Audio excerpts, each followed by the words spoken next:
You're gonna put up the, I forgot to ask just real quick, you're gonna put up the PowerPoint and all that, right? I thought you were going to share. You want me to? You can. I'm happy to do it, or actually, then that way you can control it too. So once I'm done, I'll go ahead and give you host privileges, and then you can go ahead and just share your screen. Will that work? Yeah, that's fine. I just had to grab it up because I thought you said you were, and then I'm like, oh, I forgot to add my stuff. That's fine. I got it up now. Yeah, that way you'll be able to run your own. Oops, wrong place. Okay, there I am. Okay, and I have it ready, so it's ready to go. Super. Well, I'll go ahead and get started. Thank you everyone for joining us. My name is Akriti and I am the CEO and co-founder of Daycare Owl. And today we're very thrilled to be joined by master trainer Mary Schroeder. Mary is a jack of all trades and she does a lot of amazing classes for childcare facilities, and we're really thrilled that she's going to be able to do this class with us, a thinking approach to art in childcare. But before we get started with the Mary's portion of it, just a couple of quick items for Daycare Owl. One is, why are we doing this? If you're following Daycare Owl on social media, and I highly recommend that you do, we do a lot of different webinars all the time. We recently had one for advocacy and childcare advocacy for childcare providers. We are doing another one for mental health in childcare facilities. We're always trying to do some educational portion and something that benefits childcare providers, because we fundamentally believe that a better tomorrow starts by fixing the early childhood education system. We also want to unite providers under one governing entity. So essentially, the childcare industry is broken. You know, every state has different licensing rules. Every state has different regulations, and we often don't see eye to eye. So we're trying to create a childcare standard that's easy to adopt by all facilities. So please, if you haven't done so, register with daycareowl.com. Daycare Owl is 100% free for licensed childcare providers. Essentially, the platform allows parents to search for your facility. They can book time, you can invoice parents, you can do automated receipts, all free for providers.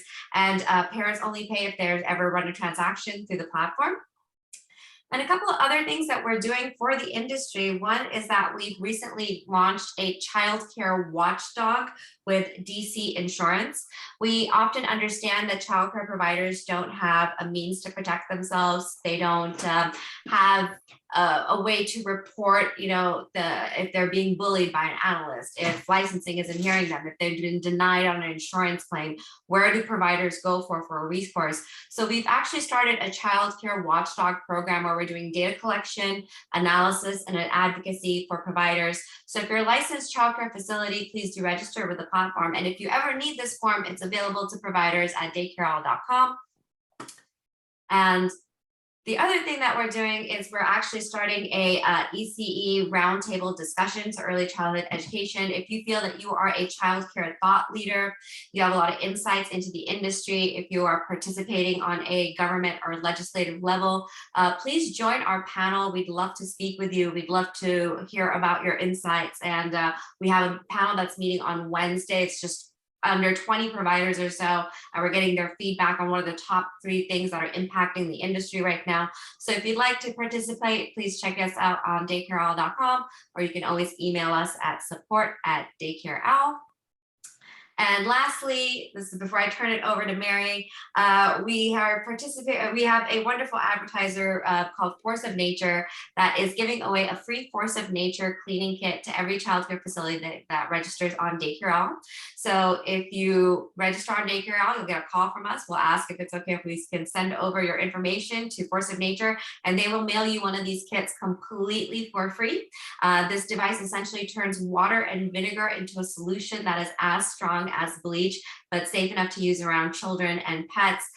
It's EPA certified, highly recommended. So if you're interested, again, just register with Daycare Owl.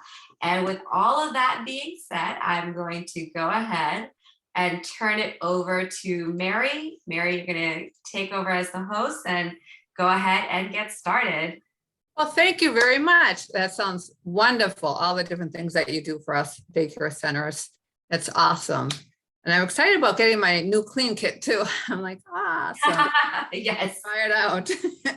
You know, because I do use the bleach and I'm like, there's gotta be something better out there. Right? You will love it. Once you start using it, you'll never go back to anything else. I use it for everything. Oh, awesome. That is so great. So anyways, I'm Mary. I run a piece of my training and consulting, and I just started. So this is just a special I'm doing for the summer is on-demand classes, interactive classes on your schedule. So guess what? All my classes are roughly 3 hours. And so what you can do is start with a half an hour, hour and a half, and you can have them on your own schedule, and they can be different every week, things like that. So just whatever you need. I have my link tree up here. So it has all my classes to contact me if you have any questions, things like that.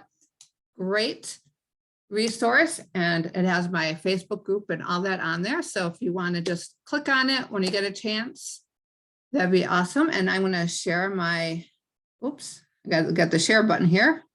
Share screen. There we go. And then we're going to get started with a thinking approach to art. Just so you know, I think a total of 5 to 6 hours. I forget, I should have looked it up because it's 3 hours in person and then it's the homework. And then also with my on-demand classes, you get 2 months of support, which means getting it implemented into your classroom. And if you have any other questions or things like working out scheduling, room arrangement, all those different kind of things, for those 2 months, I help with anything along with the class as well to get that all implemented for you. So just so you know, and I'm usually more interactive. So this is my first kind of webinar.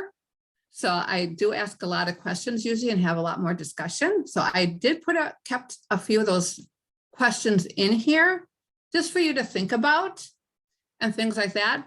And at the end, we'll have a Q&A. So, and you can be posting your questions now as you go, so we don't forget. And she'll let me know and we can do that. So those kind of things. So I just want to let you know, my approach to learning is, remember, everyone's perception and perspective are different.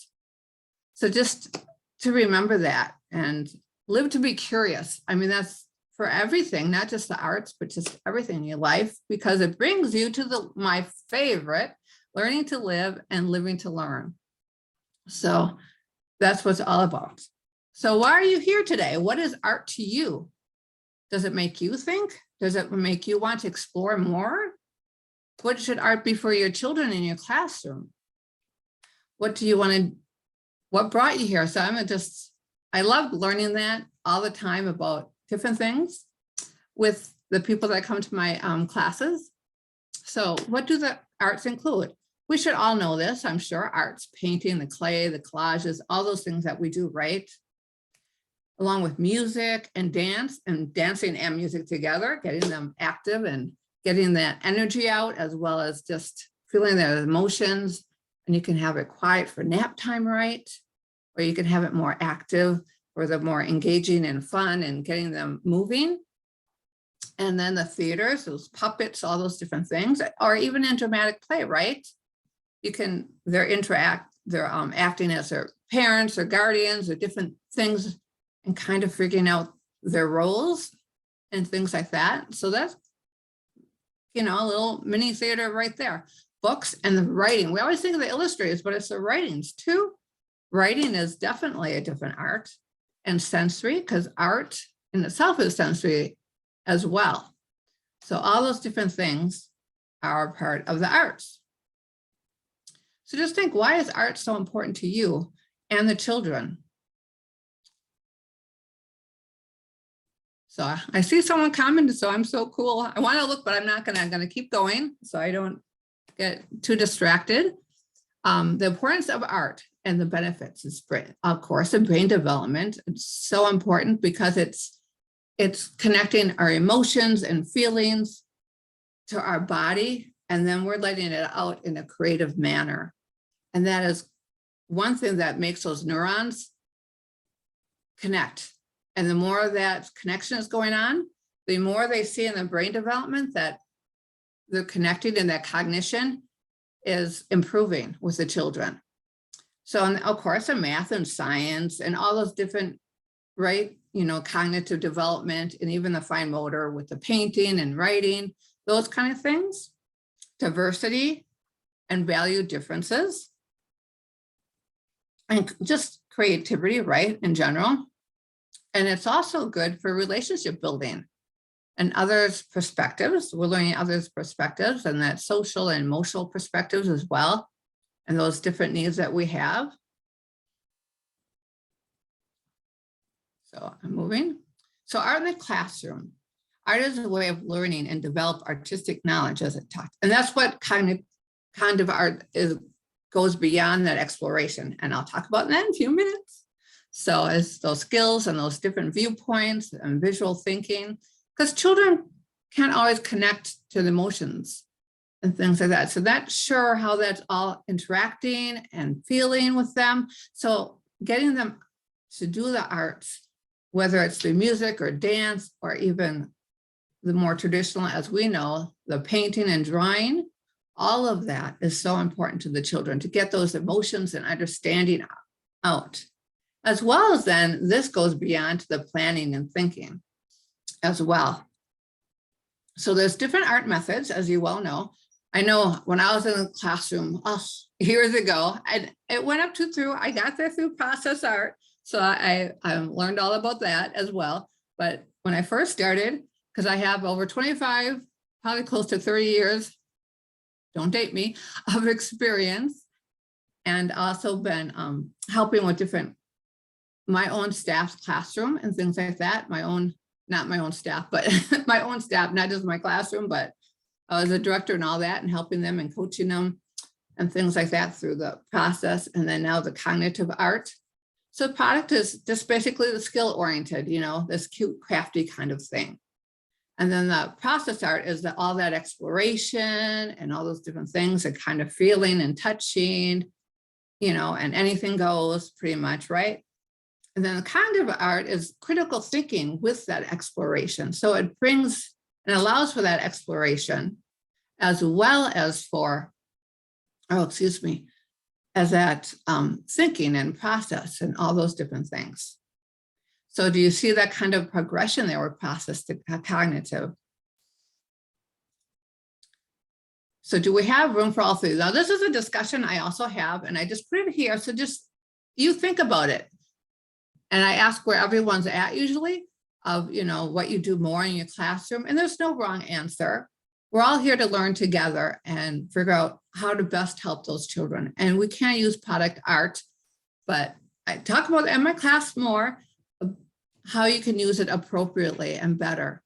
But do we have room for all three? And why are we not? And that's how you decide and what your curriculum is based on and all those different things in your classroom.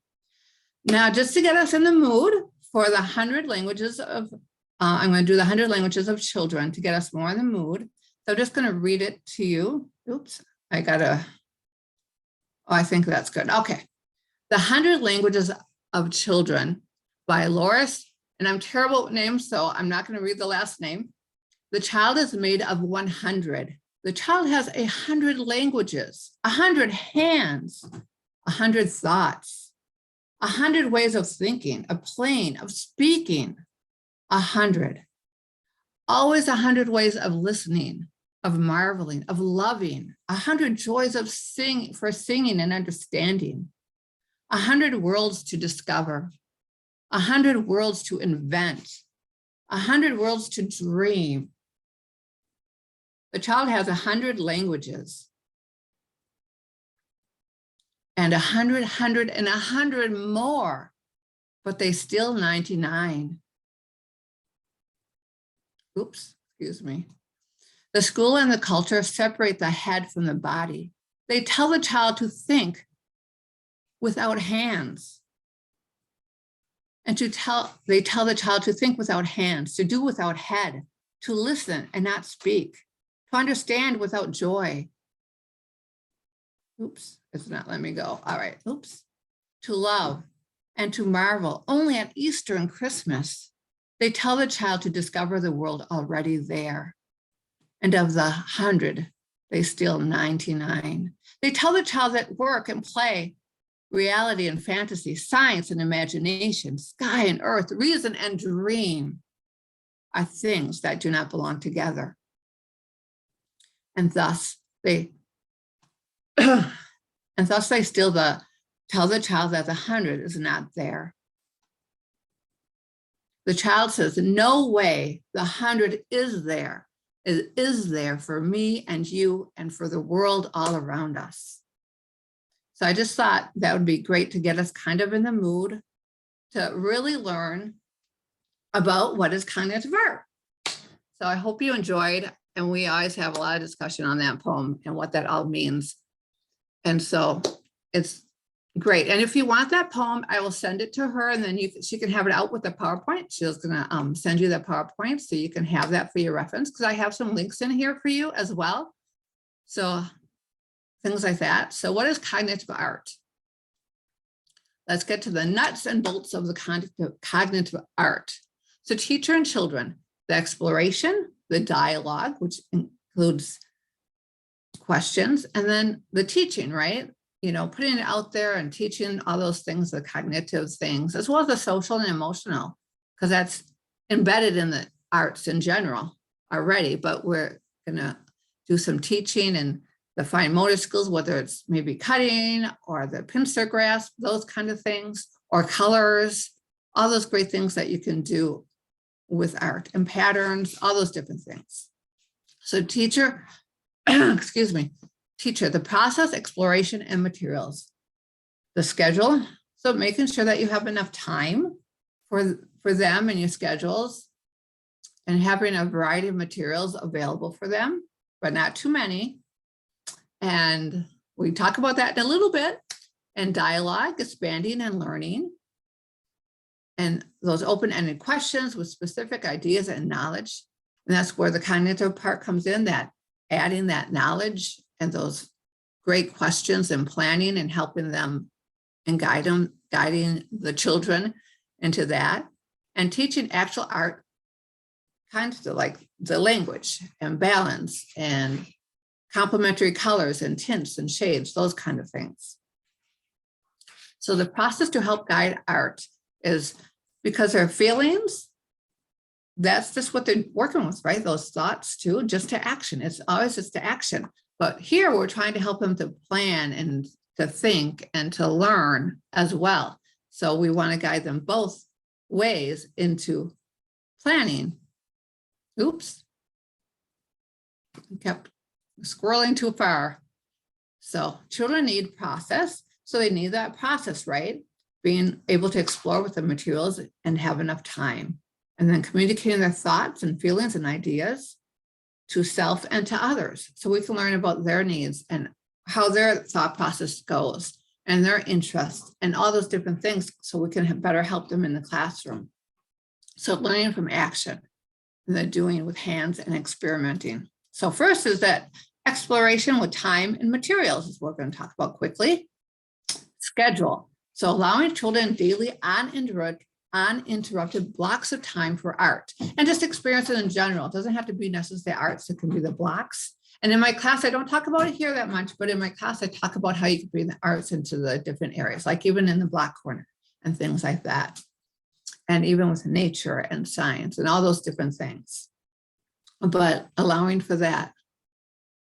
Schedule, do I have to admit them? I just saw the thing about admitting, so I want to admit it. So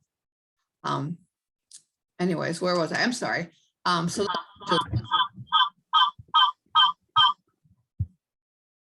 not sure what that was. All right, where was I? So allowing for uninterrupted times, just in general. So making sure schedules has less transitions. I mean, that's good for anyways, because transitions are difficult for children, which makes it difficult for us, right? You know, so we want to have less transitions.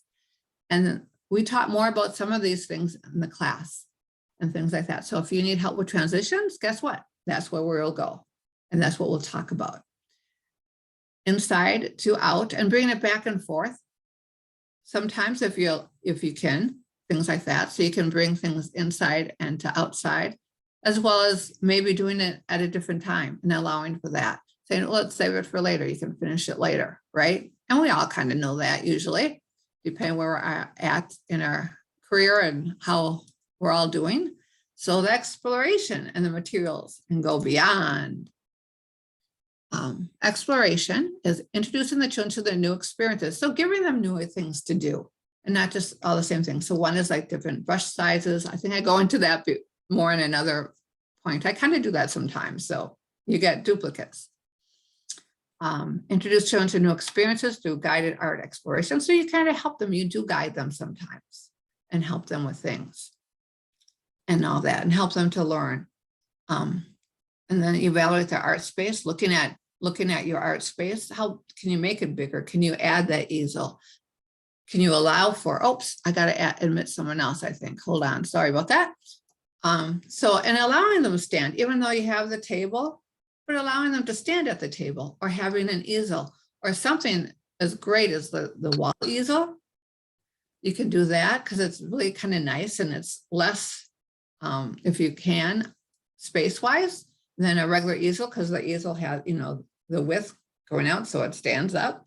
And you can just put some paper and backdrop on the wall. Plus, I do have some wall easels you can pick up if you have the money to do that. So you can have that. And then you can just put their other art all around it too. And then they can say, this is, for you to make more and to add to your great artists on the wall. So do you have a variety of colors? Now, depending where you are at with your allowing them to explore, I would, and depending on what you're doing, like if you're allowing mixing, and I really think you should allow mixing with your paints, things like that. So you might want to, depending where you are and the age of your children, like 2 and up, just 2 to 3-ish, maybe to start with 2 colors, the 2 of the primary colors. And depending on your theme, you can maybe add another color and white, because you don't want to have that mushy brown color, right? Because if they allow for mixing now, they're gonna, if they're not used to it, they're gonna just mix it all together and they're always gonna get this mushy brown. So I would start with the two of the primary colors, not all 3, because you're still gonna get that. So, yellow, and let's say you're doing the Very Hungry Caterpillar, and there's a lot of green with that. So you might want to do yellow and blue so they can get that green. And then add white. And then you can learn white is a tint. So you can say like red. Oh, and then you add white, that's a tint. Pink is a tint of red. So they can learn those different language vocabulary words for art. So I would allow for mixing, but also I would limit the paints in the beginning for that. We can still do the watercolors. However, they can have that hopefully all the time, anytime, and mix them.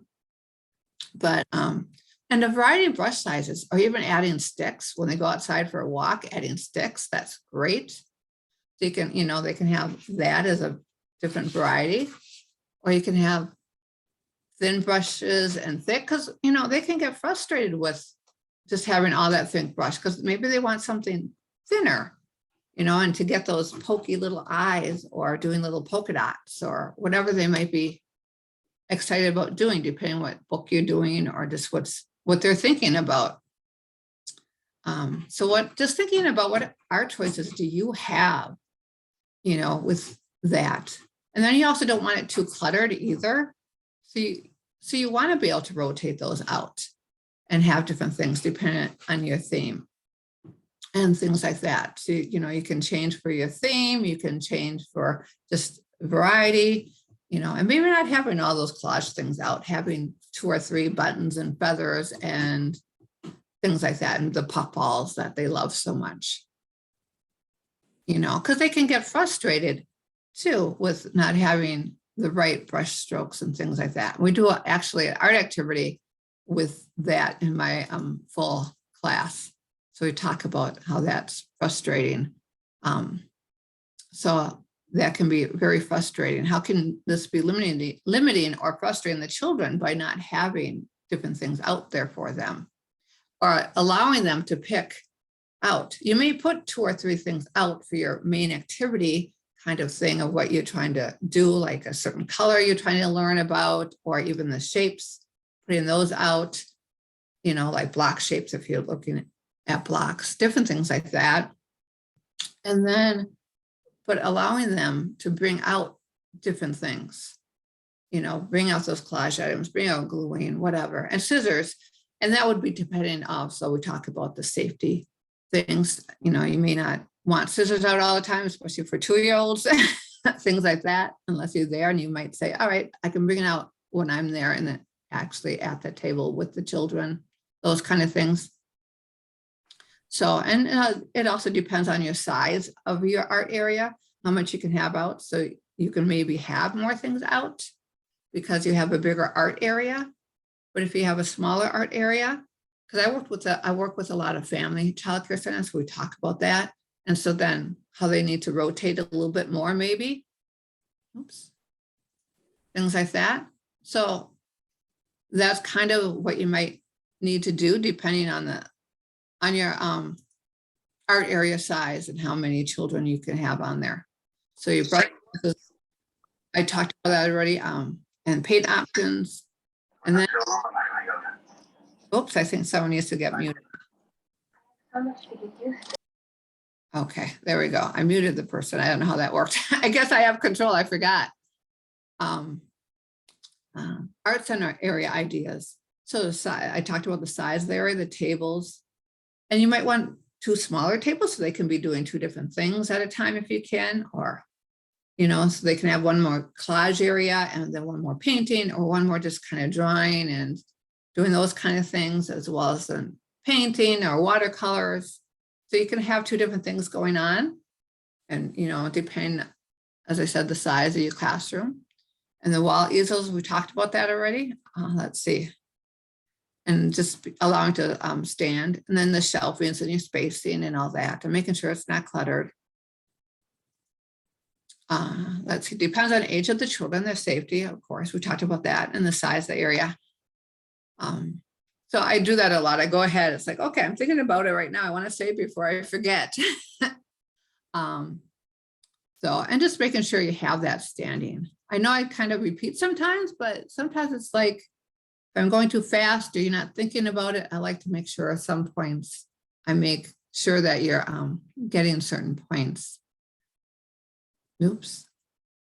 Okay. So just different art mediums. So just learning some different art mediums and allowing to add like the corrugated, if I said it right, corrugated cardboard where it's kind of bumpy, so they can just kind of on there with crayons even just, or markers, and how it bumps and those different things, or adding different things. So just kind of different art mediums, pens, pencils, and as we do this, you also have to still think of the age of your children, right? For different things, sculptures and that clay, and then, allowing for pencils and even for poking, and maybe forks for, designing that clay, things like that, or even the Play-Doh and mixed media, different. So allowing for them to paint, do that watercolor and crayon resist on their own and seeing how that works. You can even add technology. I love this part. I didn't do it because in the classroom we didn't have cell phones. Anyways, but as I did with my staff, I allowed for it. At first, we're like, no cell phones. But now it's like, okay, let's use that technology. So I let them take, pictures, like each child can take a picture on the walk, and then they can talk about what they did and kind of show it to the children and things like that, and print them out and maybe put together a collage of their walk, things like that. So it's kind of fun. And if you allow each child to take one picture on the walk, what they like, different things like that, or they each have 5 minutes or however long your walk is and how many children. So you can do something like that, or just make a collage. You can all do it together as a group and put those down and put the names of who took the picture. I mean, it can be awesome. Very cool idea. I liked a lot. And actually one of my teachers thought of it. I'm like, that's great. Let's do that. So hopefully you have directors and staff that have these great ideas and things like that, and allow you to do these different things. I had that where staff, it's like, well, my director want, this, and, and so you have those kind of things too. So hopefully you have a great support system and things like that. So art area materials, more colored pencils, marker, collage. We talked about that. Glue sticks, depending on the age of the children. You might even want to do that. They have the bigger glue sticks for the younger, so you don't have to have the glue bottles out and squeeze and getting all of that glue all over and wasting. So you can do those and put that on.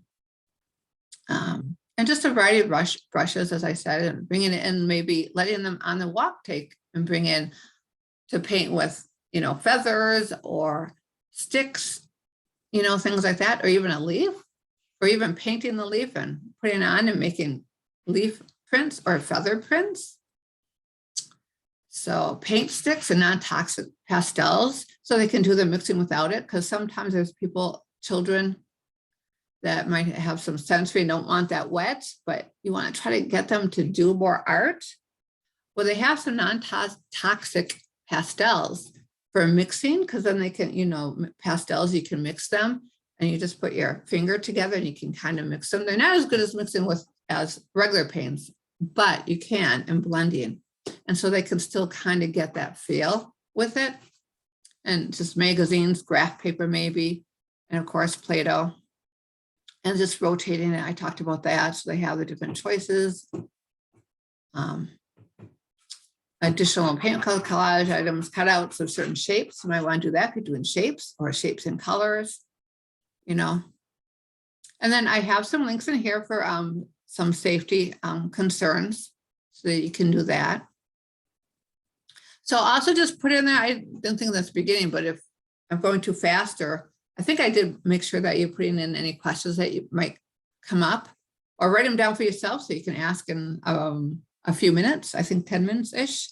Looking at my clock to see what time it is and how far I am. And here's just a couple pictures. We talk a little bit more about them in different pictures to get ideas for inside and out, for our area outside if you can. I have a nature class that I talk about the arts and how to design your outside. So it's kind of cool. So we talk about that a little bit. And just, the different things, and having the easels and this, you have all that wall space. Instead of just having the pictures, you could have a nice flat area for a flat easel and have all the pictures still around it. So you can have a little bit more children in the art area, as well as some standing, as well as just at the table. And that way. Now, starting the dialogue, so important. This is one of the most important parts, besides allowing them to explore, is those questions and the dialogue with the cognitive process. So questions to ideas, so specific, and most of us know some of this. Hopefully, if not, it's a good reminder. And maybe it's like, okay, you forget things, and there's so much with childcare. It's like, okay, we forget things. It makes common sense, but we forget to practice it, or those kind of things. So it's always good reminders too. So specific, not just it's great.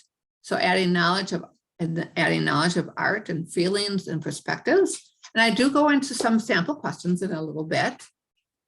And open to allow for expansion, of course, of their own ideas and thoughts. So here's some great examples. Like, it's so full of lines. Try instead, your repeating lines really catch my eye.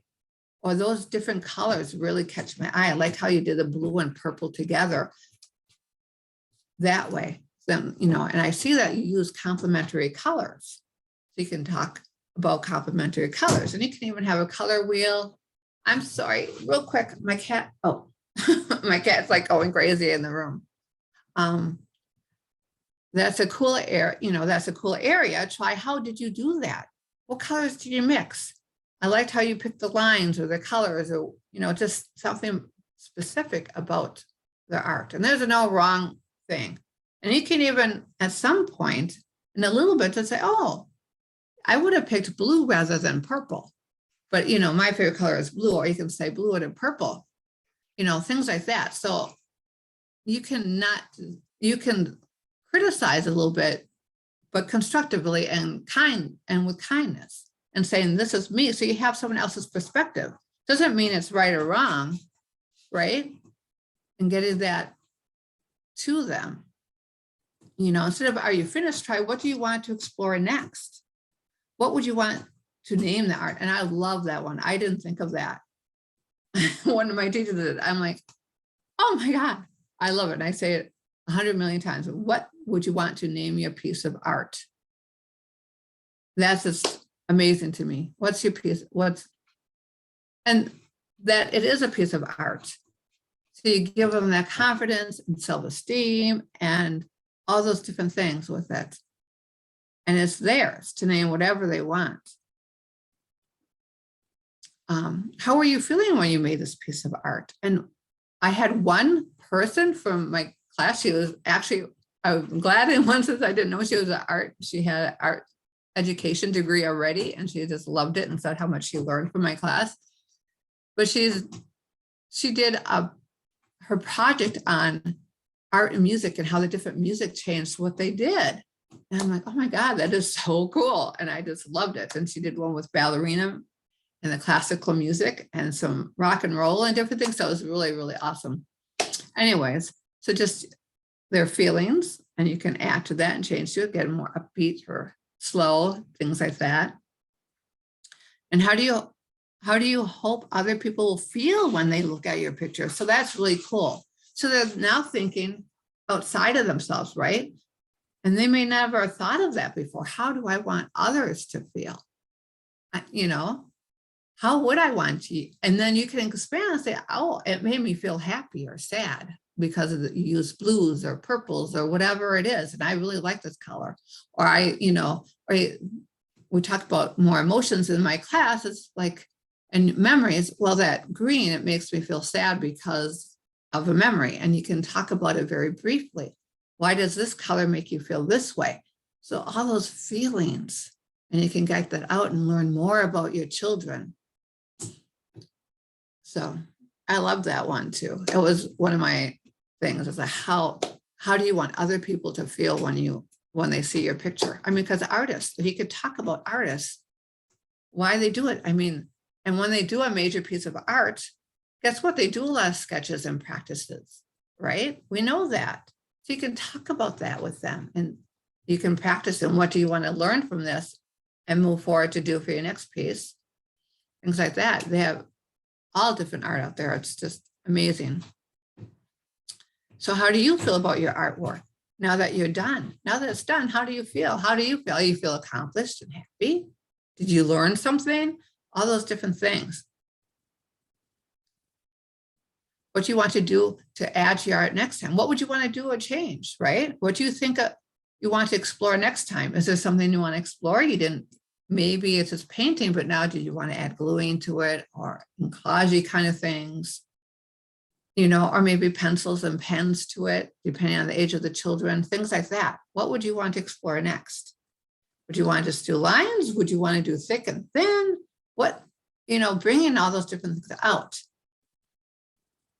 And just how did you get this idea? Is there, maybe they saw it from a book and they thought about it, or you were reading a book and it just inspired them. So and you were talking about trains. They tried to make, it's a train. And so they're making trains, different things like that.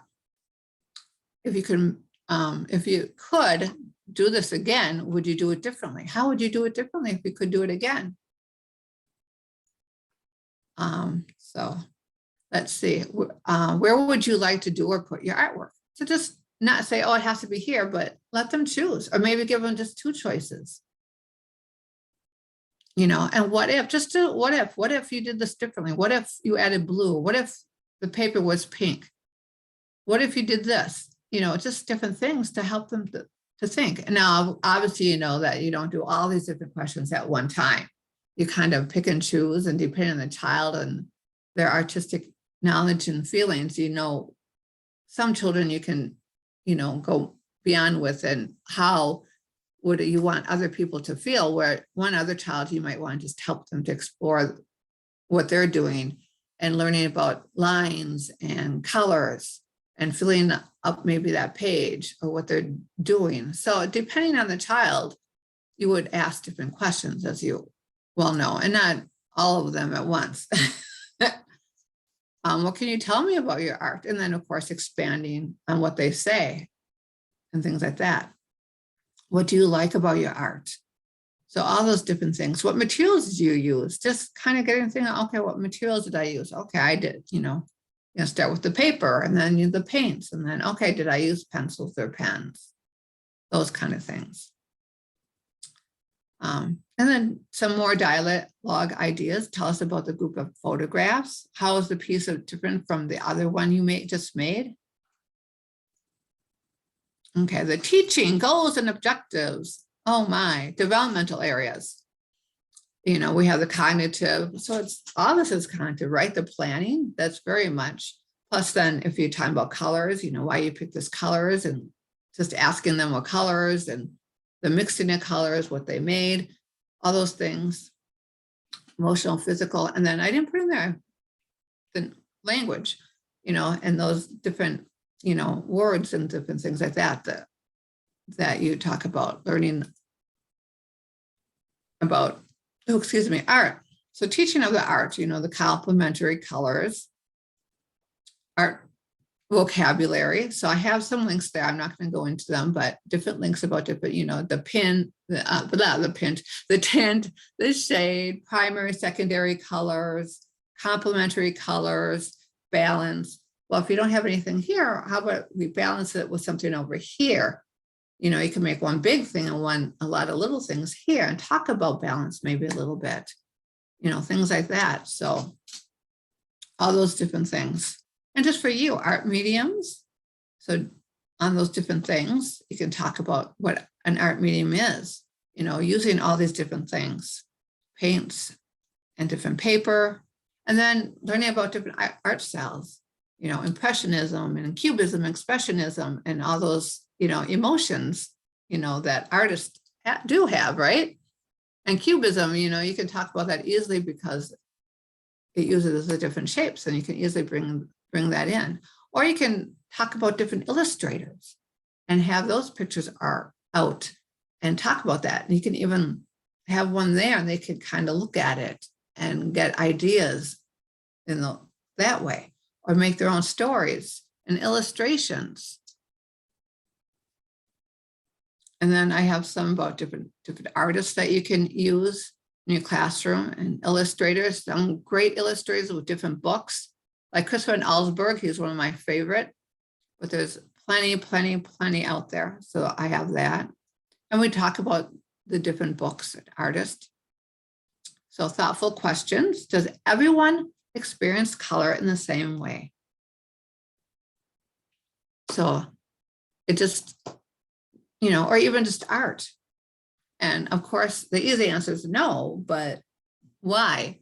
You know, it brings all those emotions in and our own experiences, perspective and perception, all those different things. So just to go over a little bit, my full class is a lot of discussion. We talked about the developmental areas. We go into that a little bit more detailed.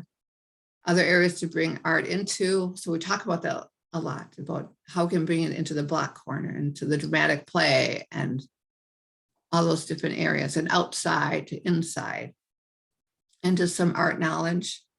And we talk definitely about different art activities and the books and different things. And if you're theme-based, you know, how to do that and how to just connect the books and where you're talking about in group time and things like that together with different areas in the classroom, and not just in art, but bringing it into other classrooms. And take action discussions. So that's our homework. So after our first sessions, we do some take action homework, which is basically in the classroom. We talk about what you're going to do, what activities you're going to do with the art and cognitive art. And then we discuss it. You know, how difficult was it? How easy was it? Talking about those questions, those kind of things. And how do the children respond? And it all depends on where you're at and things like that. And what challenges you had. And then we talk about art partners. So having art partners, not just in the class, but in your classroom and at your center, things like that. And then in your community as well. And just learning art for you. So then you can bring it more into the classroom and feel more comfortable with it. And maybe do more than stick people like me, but that's okay, you know, and I do the more feelings and kind of just those kind of things, and swirling art colors all around. That was me, and stick people. So there you go. That's why I went to early childhood, right? I didn't have to worry about all that stuff. And then just we talk a little bit about the sensory sensitivity, things like that, because there are some children like that. So kind of helping them along and doing slowly, like, oh, so just taking and playing plain paintbrush with nothing on it to start with, possibly on their hand or on their cheek or different things like that. Just kind of getting them comfortable with it, and they can put it on there. And you can do one little tip is the powdered paint, putting a little bit out there, and they can dip it on there and put that on the paper and not using any water at all. And then they can shake it off and see what kind of design they get. So that's my little tidbit. Oops. I don't know. My clock went off, so I got to see what time it is. Okay. That way. So using different art resources in your community, sensory sensitivity. And what's next for you? How are you going to continue this in your classroom? What do you want to expand on? What do you want to do? Do you want to have more art partners and learn about that in your community, in your classroom, expanding it there? I mean, one did a word wall. She added some of the questions, but not just the words, but she added questions. It was a great reminder for herself, some different questions. And she said she is going to change it up once a month. Hopefully that's a little bit much maybe, but it's a great goal, you know, things like that, because we have so much to do. We may forget sometimes, but at least you have some questions up there for yourself. And as I said, even with the infant room, because the infant teacher is like, well, can I do? I'm like, well, you can do a word wall too, because guess what? The word wall isn't just for the children. Not that it isn't, or doesn't have to be. It can be for the parents. It can be for you as a teacher, as a reminder. Okay, things like that. And you can add those questions, right? Like she did. And so the questions can be for the children as well as for you. So I thought that was a great idea. Let's see. So challenges, take action work, and individual sessions. So I do individual sessions, but since I'm doing it on demand, they're all individual. So we really dive into what you need to learn about and what you want to do. I mean, I cover everything, but then we really dive into those things that you want for your classroom and you need, that why you took this art class. So we can get it implemented for you. And then also just different things that you may need. I have the Playful Teacher Classroom Connection, but on demand. I'm not going to go into all that. So I think I did pretty good. I talked a little bit faster, I think, than I normally do. Anyways, I'm going to stop sharing this, and then we can do some Q&A. I don't know what questions are out there. I'm going to stop sharing so that I can find the stop sharing button up here real quick. Where's the stop sharing button? Oops, I think it's covered with everyone's pictures. New share. I don't want a new share. Why is it not sharing? I can't get it to stop sharing. Well, Mary's figuring that out. Does anyone have any questions for Mary? You can go ahead and put them in the chat, or we're a small group. So there it is. Unmute yourself. Yep, there you go. I don't know how many people we can unmute. I prefer that if we can, but if you don't feel comfortable, you can write questions in the chat as well. All right. Questions. No, does not look like we have any questions. Well, guys, thank you so much. If you want this presentation emailed to you, you can let us know in the chat, or you can always email us at support@daycareowl.com. Mary, I believe, has put up her contact information if you'd like to sign up with her. Mary, thank you so much for educating all of us. Really appreciate your time today. This video will be up on YouTube probably by next week if you wanted to go ahead and share it with other people. And if you haven't already done it, please register your child care facility with Daycare Owl. Definitely. Awesome. And don't put my links up there too. So if you have any questions about my different trainings or this one in particular, or any questions that come up later on, just let me know and email me, and all my contact information is on the link tree. Awesome. So, thank you, everyone. Thank you. I'm glad you spent an hour with us. Yes. Have a great rest of your weekend. Thank you for joining us. Thank you, Mary. You're welcome. Thank you.